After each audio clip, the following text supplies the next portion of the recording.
नमस्कार, बहुत बहुत स्वागत है आप सभी का सुबह 9 बजे की खबरों के साथ। मैं हूं प्रीति। आइए एक नजर डाल लेते हैं हेडलाइंस पर। सेना के तीनों अंगों के प्रमुखों की रक्षा मंत्री से मुलाकात। पाकिस्तानी फायरिंग का भारत ने दिया मुंहतोड़ जवाब। 1000 लोगों को सुरक्षित स्थानों पर पहुंचाया गया। रक्षा क्षेत्र में आयात पर निर्भरता कम करने की दिशा में बड़ा कदम। सरकार ने दी 33 परियोजनाओं को हरी झंडी। नितिन गडकरी को आज देना होगा चुनाव आयोग के नोटिस का जवाब। बीजेपी ने किया अलग विदर्भ राज्य का समर्थन। राहुल गांधी और नरेंद्र मोदी की चुनावी रैलियां। फेलन के ठीक 1 साल बाद ओडिशा में फिर चक्रवाती तूफान की आशंका। राज्य सरकार ने कहा किसी भी आपदा से निपटने को तैयार।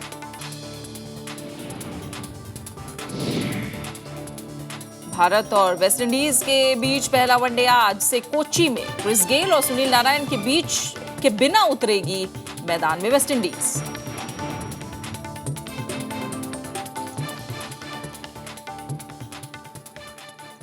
और आइए शुरुआत कर लेते हैं हरियाणा और महाराष्ट्र विधानसभा चुनाव से जुड़ी अहम खबरों के साथ।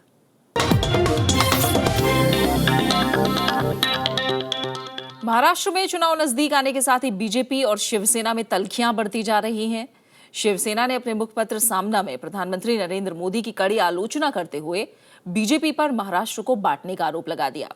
वहीं प्रधानमंत्री के मुताबिक वो महाराष्ट्र को कभी नहीं बंटने देंगे।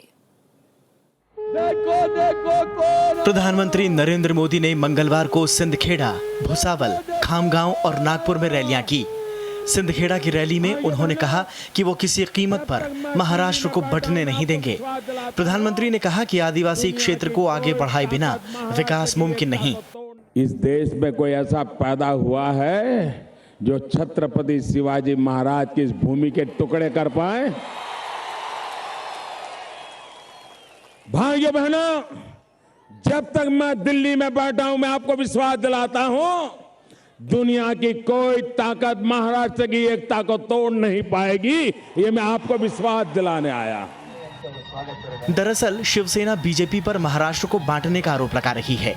पार्टी के मुखपत्र सामना में भी उद्धव ठाकरे ने कहा कि नरेंद्र मोदी दिल्ली का कामकाज छोड़कर महाराष्ट्र के गांव-गांव में घूम रहे हैं। बीजेपी और सहयोगी पार्टी आरपीआई ने शिवसेना के इस बयान को हताशा भरा करार दिया है। अब सवाल ये उठता है कि क्या शिवसेना हताश हो चुकी है, चुनाव मैदान में अपनी हार को कबूल कर चुकी है?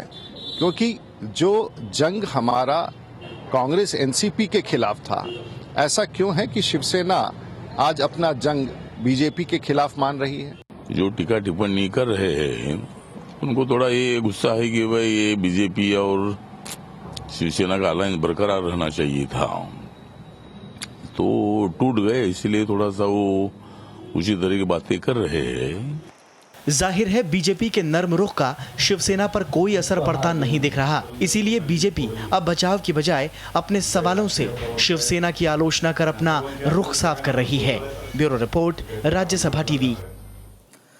बीजेपी ने स्पष्ट किया है कि राज्यों के बंटवारे को लेकर उसकी नीति में कोई बदलाव नहीं हुआ है। केंद्रीय कानून मंत्री रविशंकर प्रसाद के मुताबिक पार्टी छोटे राज्यों के निर्माण के पक्ष में है। जब उनसे प्रधानमंत्री नरेंद्र मोदी के इस वक्तव्य के बारे में पूछा गया, जिसमें उन्होंने महाराष्ट्र के विभाजन से साफ इनकार किया था, तो रविशंकर प्रसाद का कहना था कि प्रधानमंत्री ने ये बात मुंबई को लेकर कही थी और मुंबई को महाराष्ट्र से अलग करने का कोई विचार नहीं है। हालांकि विदर्भ को अलग राज्य बनाने को लेकर पार्टी के रुख में कोई बदलाव नहीं हुआ है। गौरतलब है कि शिवसेना अलग विदर्भ राज्य का विरोध करती आई है। वहीं गृहमंत्री राजनाथ सिंह ने महाराष्ट्र के लातूर जिले में रैलियों को संबोधित किया। लातूर जिले के चाकूर में रैली में उन्होंने सूबे में किसानों के मुद्दे पर जोर दिया। वहीं राजनाथ सिंह ने दावा किया कि केंद्र सरकार की आर्थिक नीतियों से महंगाई काबू में आई है। उन्होंने कहा कि महंगाई जादू की छड़ी से नहीं बल्कि ईमानदार कोशिशों से काबू में आती है। 4 महीने में हमने कुछ किया हो अथवा न किया हो, लेकिन इस सच्चाई को मेरे बहनों भाइयों कोई नकार नहीं सकता है कि इन 4 महीनों में बढ़ती हुई महंगाई को रोक देने में हम लोगों ने पूरी तरह से कामयाबी हासिल की है। महाराष्ट्र के कार्यकारी मुख्यमंत्री और कांग्रेस के नेता पृथ्वीराज चव्हाण का कहना है कि महाराष्ट्र में बीजेपी के पास कोई बड़ा नेता नहीं है, इसलिए प्रधानमंत्री नरेंद्र मोदी को खुद मैदान में उतरना पड़ रहा है।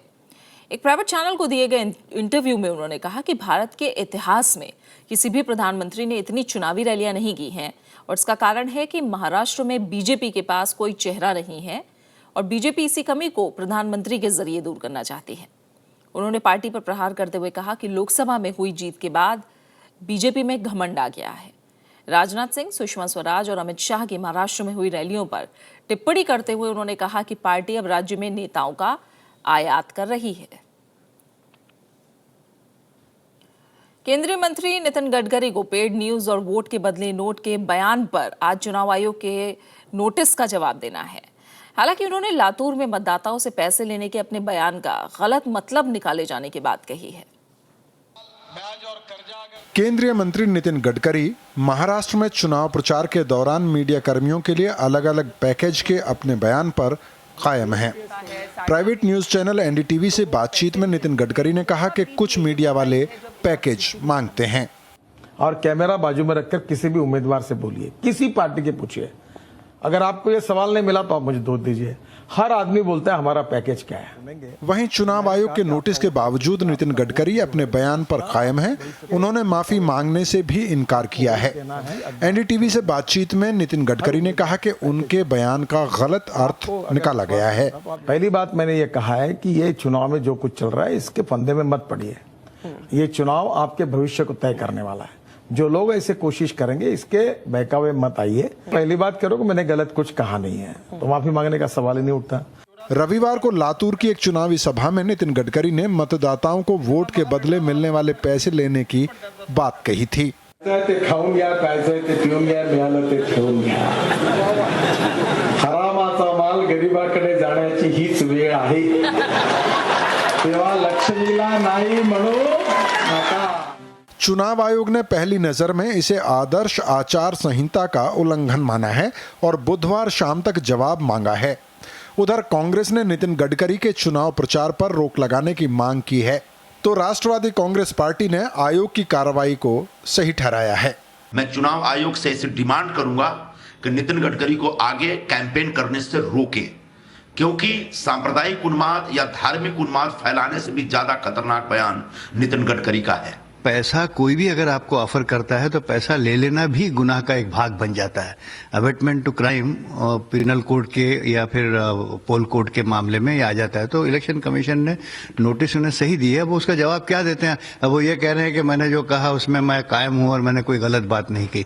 नितिन गडकरी के बयान से पेड न्यूज और चुनाव प्रचार के दौरान काले धन के इस्तेमाल की बहस फिर शुरू हो गई है। हालांकि चुनाव आयोग ने पेड न्यूज को लेकर कड़ा रुख दिखाया है। 2009 में चुनाव के दौरान महाराष्ट्र के पूर्व मुख्यमंत्री अशोक चव्हाण पर पेड न्यूज के मामले में चुनाव आयोग ने नोटिस जारी किया था। ये मामला अभी हाई कोर्ट में लंबित है। Bureau report, Rajya Sabha TV. मुख्य चुनाव अधिकारी वीएस संपत ने कल हरियाणा में चुनाव से पहले स्थिति का जायजा लिया। इस दौरान उन्होंने वीडियो कॉन्फ्रेंसिंग के जरिए हरियाणा और उसके पड़ोसी प्रदेश जैसे उत्तर प्रदेश, दिल्ली, उत्तराखंड और हिमाचल प्रदेश के मुख्य सचिवों और डीजीपी से बात की। इस बातचीत में उन्होंने हरियाणा में 15 अक्टूबर को होने वाले चुनाव को लेकर पड़ोसी राज्यों की तैयारियों की जानकारी ली। इन अधिकारियों ने उन्हें बताया कि राज्य से लगने वाली सीमाओं पर चेक पोस्ट लगा दिए गए हैं। शराब, हथियार और नकद के लिए तलाशी अभियान भी शुरू कर दिया गया है। इस बीच पंजाब के मुख्य सचिव सर्वेश कौशल ने जानकारी दी है कि राज्य में 64 नाके बनाए गए हैं, जिन्हें मतदान वाले दिन सील कर दिया जाएगा।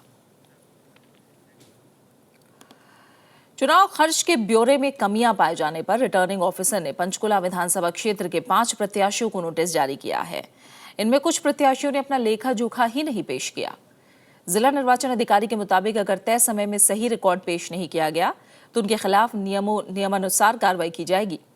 जिन प्रत्याशियों को नोटिस भेजा गया है उनमें आईएनएलडी प्रत्याशी कुलभूषण गोयल, बीजेपी प्रत्याशी ज्ञानचंद गुप्ता, जेसी प्रत्याशी रविंद्र रावल, कांग्रेस प्रत्याशी डीके बंसल और बीएसपी प्रत्याशी विश्वदीपक शर्मा शामिल हैं। विदेश मंत्री और बीजेपी की वरिष्ठ नेता सुषमा स्वराज का दावा है कि बीजेपी हरियाणा में 50 सीटों पर आराम से जीत हासिल कर लेगी। कल कैथल में बीजेपी प्रत्याशी राव सुनिंदर सिंह के समर्थन में हो रही रैली को संबोधित करते हुए उन्होंने कहा कि प्रधानमंत्री ने अपने मंत्रिमंडल में हरियाणा के 4 मंत्रियों को जगह दी है, इसलिए जनता का फर्ज बनता है कि वो बीजेपी को जिताए। राज्य सरकार की आलोचना करते हुए सुषमा स्वराज ने कहा कि वो दादागिरी में विश्वास करती है और जनता की समस्याओं से उसका कोई लेना देना नहीं है। और अपने सपनों को साकार करिए।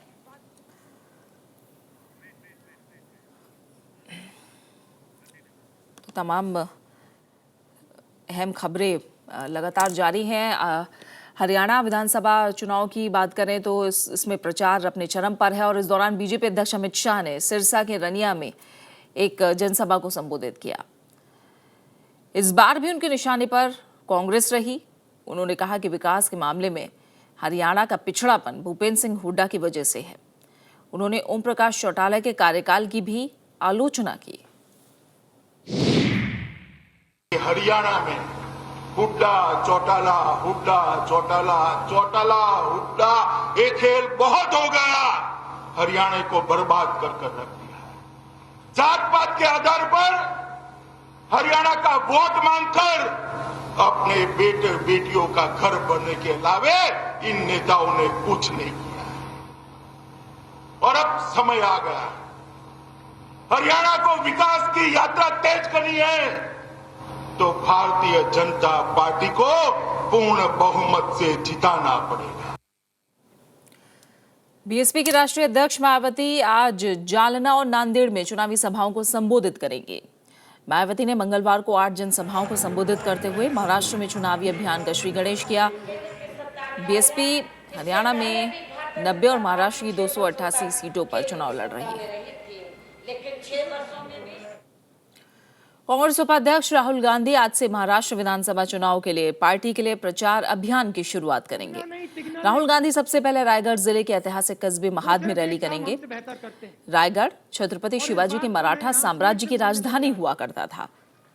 इसके बाद उनकी रैलियां लातूर और मराठवाड़ा में होंगी। राहुल गांधी कांग्रेस के पहले ऐसे केंद्रीय नेता हैं जो पार्टी के चुनाव प्रचार का आगाज करने जा रहे हैं। पार्टी महाराष्ट्र में लगातार चौथी बार सत्ता में वापसी के लिए बिना गठबंधन चुनाव मैदान में उतरी है।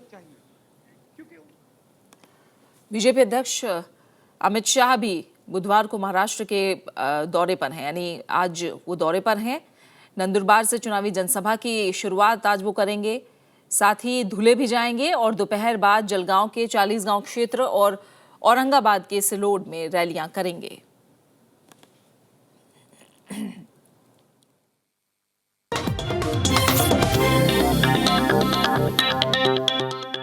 खबरें लगातार जारी हैं, आप बने रहिए हमारे साथ। लौट रहे एक छोटे से ब्रेक के बाद। ब्रेक के बाद आपका स्वागत है। रुक कुछ और अहम खबरों का। जम्मू कश्मीर में सीमा पार से लगातार गोलीबारी हो रही है। इसमें कुल 12 लोग जख्मी हुए हैं। पाकिस्तानी रेंजरों ने आज पुंछ के बालनोई इलाके में गोलीबारी की। सीजफायर उल्लंघन पर कड़ी प्रतिक्रिया जताते हुए भारत ने पाकिस्तान के साथ फ्लैग मीटिंग में शामिल होने से इनकार कर दिया। इस बीच तीनों सेना प्रमुखों ने रक्षा मंत्री से मुलाकात करके सीमा पर जारी तनाव पर चर्चा की। जम्मू के पुंछ सेक्टर में इन गांव के लोग घरों में ताला लगाकर जाने को मजबूर हैं। मोर्टार और गोलियों के धमाकों के बीच सुबह होने का इंतजार नहीं किया जा सकता। सीमा पर रहने वाले कई गांव के लोग बस किसी तरह यहां से निकल जाना चाहते हैं। 9:30 बजे रात फायर शुरू हो और सवेरे 4:30 बजे तक गम रहे हो। कोई नहीं सुतो, ना किसी का बच्चा सुता, ना किसी के बाल बच्चों सुतो। रात बहस के कटी छप के वहां दरो अखबार में क्या है, छत पर गिरा को तो छत भी फाड़ दिया, उनको गोड़ो तो अंदर भी नहीं सुता, हम रात बाहर दिया। पाकिस्तानी रेंजरों ने अंतर्राष्ट्रीय सीमा से लगी बीएसएफ चौकियों पर मंगलवार को मोर्टार दागे और भारी गोलीबारी की, जिसका सेना की ओर से मुंहतोड़ जवाब दिया गया। पाकिस्तान रिहायशी इलाकों को भी निशाना बना रहा है। करीब 25 सीमावर्ती इलाकों पर मोर्टार दागे गए और भारी गोलीबारी की गई। सुरक्षा के लिहाज से 1000 से ज्यादा लोगों को शिविर में ले जाया गया है। मेंढार, कठुआ और हीरानगर में सबसे ज्यादा विस्थापित हैं। तकरीबन 40 पोस्टों के ऊपर हमारे फायर हुआ है और हमारे सारे पोस्टों से उस पर जवाबी कार्रवाई हुई है। 20 mm चलाने की जानकारी तो हमें नहीं है। हमें ऐसा कोई प्रूफ नहीं मिला है, ऐसा कोई भी हमें उनके एमिनिशन के रेमनेट नहीं मिले जिससे कि हम कहें कि 120 mm चला रहे हैं। 82 mm के प्रूफ हैं, 82 mm के सेल्स मिले हैं हमारे पास में, तो 82 mm तो उन्होंने चलाया है। इस बीच थल, वायु और जल सेना प्रमुखों ने रक्षा मंत्री अरुण जेटली से मुलाकात की और सीमा पर जारी हालात पर चर्चा की। सेना का दावा है कि सीमा पर 2000 आतंकवादी घुसपैठ के इरादे से बैठे हैं। सरकार ने हर मोर्चे पर पाकिस्तान को कड़ा जवाब देने का मन बना लिया है। रक्षा विशेषज्ञों का भी मानना है कि पाकिस्तान अंतर्राष्ट्रीय समुदाय का ध्यान आकर्षित करने के लिए नागरिकों को निशाना बना रहा है। No, India never creates problem, and appropriate actions are taken only after situation has arisen. And the Home Minister has already stated clearly that directions are given, and DG BSF is already camping there. So whatever required action is to be taken. It's been taken, and problem we never create problem. उधर America ने भी LOC पर संघर्ष विराम के उल्लंघन पर चिंता जताई है और भारत पाकिस्तान को बातचीत के जरिए सीमा विवाद सुलझाने को कहा है। रविवार को पाकिस्तान की ओर से की गई गोलाबारी में अरनिया और आरएसपुरा सेक्टरों में 5 नागरिकों की मौत हो गई थी और 35 लोग जख्मी हो गए थे। पाकिस्तान ने इस महीने नियंत्रण रेखा पर 9 बार और अंतर्राष्ट्रीय सीमा पर 8 बार संघर्ष विराम का उल्लंघन किया है। Bureau report, Rajya Sabha TV. सरकार ने रक्षा क्षेत्र से जुड़े 33 प्रोजेक्ट्स को मंजूरी दे दी है। इसमें प्रमुख है Reliance aerospace, Bharat forge, Mahindra telephonic integrated system और टाटा एडवांस मटेरियल्स। इन परियोजनाओं को औद्योगिक नीति और प्रोत्साहन बोर्ड की लाइसेंसिंग कमेटी ने हरी झंडी दिखाई है। इन 33 में से 14 प्रोजेक्ट ऐसे हैं जिन्हें अब लाइसेंस की जरूरत नहीं है, क्योंकि नई नीति के तहत रक्षा क्षेत्र के कई चीजों को नियंत्रण से मुक्त कर दिया गया है। उम्मीद की जा रही है कि इस कदम से रक्षा क्षेत्र में निवेश बढ़ेगा और सरकार की मेक इन इंडिया नीति को बढ़ावा मिलेगा।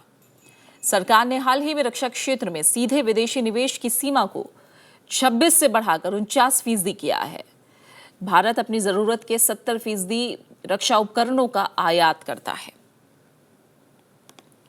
देश में बढ़ती मानसिक बीमारियों को देखते हुए सरकार एक राष्ट्रीय मानसिक स्वास्थ्य नीति बनाने जा रही है। इस बात का ऐलान स्वास्थ्य मंत्री हर्षवर्धन ने किया। इस नीति के तहत राष्ट्रीय मानसिक स्वास्थ्य संस्थान और बेंगलोर के न्यूरोलॉजिकल साइंसेज की तर्ज पर कई और संस्थान खोले जा सकते हैं। इसके साथ ही सरकार की यूनिवर्सल हेल्थ एश्योरेंस मिशन की भी योजना है। इस पॉलिसी में मरीज मानसिक बीमारियों के इलाज का भी क्लेम कर सकते हैं। स्वास्थ्य मंत्री के मुताबिक ये नीति सभी राज्यों से सलाह मशवरे के बाद बनाई जाएगी। विश्व स्वास्थ्य संगठन के आंकड़ों के मुताबिक 2020 तक भारत के 20% नागरिक किसी न किसी मानसिक रोग का शिकार होंगे। मानसिक रोगों के बारे में और ज्यादा जागरूकता लाने के लिए सरकार 10 अक्टूबर को मानसिक रोग निवारण दिवस मनाने जा रही है। बाढ़ और सूखे दोनों की मार झेल रहे ओडिशा के सामने एक और मुसीबत आ खड़ी हुई है। बंगाल की खाड़ी में एक चक्रवाती तूफान उठा है जो कि सीधे ओडिशा की तरफ आ रहा है। राज्य सरकार का कहना है कि वो किसी भी स्थिति से निपटने के लिए तैयार है। इनसेट से ली गई तस्वीरों में जो सफेद रंग का घुमावदार बादलों का झुंड नजर आ रहा है, दरअसल ये एक चक्रवाती तूफान है। इस तूफान के 12 अक्टूबर तक ओडिशा के तट को पार कर जाने की आशंका जताई जा रही है। Initially, we are telling it will move towards North Andhra, Odisha coast. So we can say that initially the coastal district will be affected, thereafter interior districts. मौसम विभाग का कहना है कि लोगों को अभी से घबराने की कोई जरूरत नहीं है। Gradually, when the system is moving towards the east coast, when it will be very close to around to 500 kilometer from the coast, then only will be we can tell the probable location of crossing and area of affect, which area likely to be affected. उधर राज्य सरकार का भी कहना है कि किसी भी आपदा से निपटने के लिए उसने पूरी तैयारियां कर रखी हैं। The government is prepared for the cyclonic storm that is coming. ठीक 1 साल पहले ही ओडिशा में फेलिन नाम का तूफान आया था जिसने राज्य में व्यापक बर्बादी फैलाई थी। ये पिछले 14 सालों का सबसे बड़ा तूफान था। अब इस तूफान की चेतावनी ने वहां के नागरिकों की पिछली कड़वी यादें ताज़ा कर दी हैं। हालांकि पिछली बार एनडीआरएफ की बेहतर तैयारियों के चलते काफ़ी लोगों को बचा लिया गया था। Bureau report, Rajya Sabha TV. और अब बात कुछ अहम अंतर्राष्ट्रीय खबरों की। इस्लामिक स्टेट की आतंकी सीरिया के अहम शहर कोबानी पर कब्जा कर चुके हैं। इससे सीरिया तुर्की सीमा पर आईएस का नियंत्रण भी मजबूत हो गया है। सीमा के उस तरफ तुर्की में प्रदर्शनकारियों और सुरक्षा बलों के बीच हुई झड़पों में 12 लोग मारे गए हैं। दूसरी तरफ अमेरिका की अगुवाई में पश्चिमी गुटों ने नए सिरे से इन इलाकों पर कल रात हवाई हमले किए।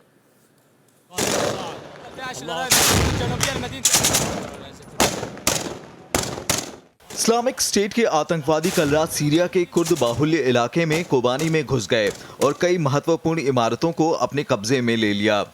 सीरिया तुर्की सीमा पर बसे इस शहर में आईएस के दखल को देखते हुए तुर्की में भी सुरक्षा बल सतर्क हो गए हैं। हालांकि अमेरिका की अगुवाई में पश्चिमी देशों ने कोबानी शहर के आसपास सिलसिलेवार हवाई हमले किए। अब तक 8 हवाई हमलों की पुष्टि हुई है, लेकिन तुर्की का कहना है कि आईएस से निपटने के लिए लड़ाई के नए तरीके खोजने होंगे। Havadan bombalamak suretiyle bu sorunlar çözülmez.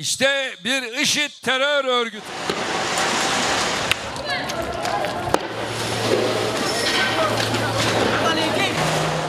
Kobani में आईएस कब्जे की खबर सुनते ही तुर्की में लोग प्रदर्शन करने उतर गए। देशव्यापी प्रदर्शन में भीड़ को तितर-बितर करने के लिए तुर्की सुरक्षा बलों को आंसू गैस के गोले दागने पड़े। इन झड़पों में 12 लोगों के मारे जाने की खबर मिल रही है। इस बीच फ्रांस के विदेश मंत्री लॉरेंट फैबियस ने भरोसा दिलाया है कि तुर्की को आईएस से बचाने के लिए वो मदद देंगे। Une tragédie qui se joue à Kobané et nous devons tous réagir. Pour Kobané, nous nous mobilisons. Ce matin même, j'ai appelé mon homologue turc et le président de la République française fera de même avec le président turc cet après-midi. IS के मौजूदा विस्तार को देखते हुए संयुक्त राष्ट्र ने अंतर्राष्ट्रीय समुदाय से अपील की है कि इस्लामिक स्टेट के खिलाफ फौरी कार्रवाई की दिशा में वो आगे बढ़े। City of Kobani on the northern border of Syria, close to Turkey, has been under siege now for 3 weeks. There were 400,000 inhabitants. They are fighting with normal weapons, whereas the ISIS has got tanks and mortars. The international community needs to defend them. Kobani की कई इमारतों पर Islamic state के झंडे लहराते देखे गए। Iraq और सीरिया में पकड़ बनाने के बाद आईएस तुर्की में पैर फैलाने की कोशिश में जुटा है। इस्लामिक स्टेट और कुर्द इलाकों के बीच लड़ाई में बीते 3 सप्ताह में 412 लोगों की जानें गई हैं। आईएस की बढ़त को देखते हुए कोबानी इलाके से लगभग 1,80,000 लोग तुर्की भाग गए हैं। Bureau report, Rajya Sabha TV.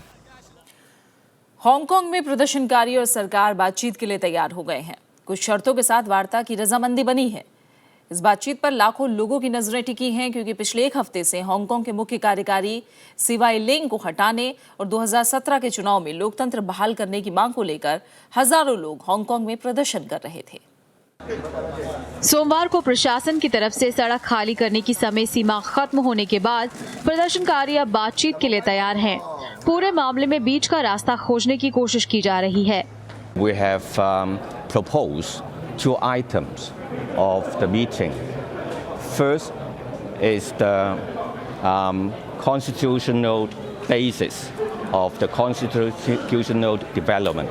The second item is the legal requirement of the constitutional development. हालांकि बातचीत के इन दोनों मुद्दों को प्रदर्शनकारियों ने नाकाफी बताया है। उनका मानना है कि इससे मसले का समाधान नहीं होगा। लोकतंत्र समर्थकों के मुताबिक हांगकांग में जारी प्रदर्शन सिर्फ कानून और संविधान से जुड़ा नहीं है, बल्कि ये राजनीतिक आंदोलन है। लेकिन शर्तों से असहमत होने के बावजूद वार्ता की दिशा में आगे बढ़ने पर वो फिलहाल तैयार हो गए हैं। They use the legal problem to they emphasize the legal problem instead of the political problem. We do not try to mention that the legal problem is not important, but we believe that what is more important is the political problem. लेकिन वार्ता की पहल के बीच चीन समर्थकों और occupy central आंदोलन के सदस्यों के बीच तनातनी जारी रही। हांगकांग पुलिस ने माहौल शांतिपूर्ण रखने के लिए 30 चीनी समर्थकों को प्रदर्शन स्थल से हटा दिया। पिछले 2-3 दिनों से दोनों तरफ के प्रदर्शनकारियों की संख्या काफी सिमट गई है। राजनीतिक रास्ते से समाधान की कोशिश के अलावा पुलिस कार्रवाई को भी इसका एक कारण माना जा रहा है। 持強烈不同意見嘅人士聚集，支持者同埋反對者不時有口角，雙方發生衝突嘅機會不斷增加，亦有一啲滋事分子到處挑釁。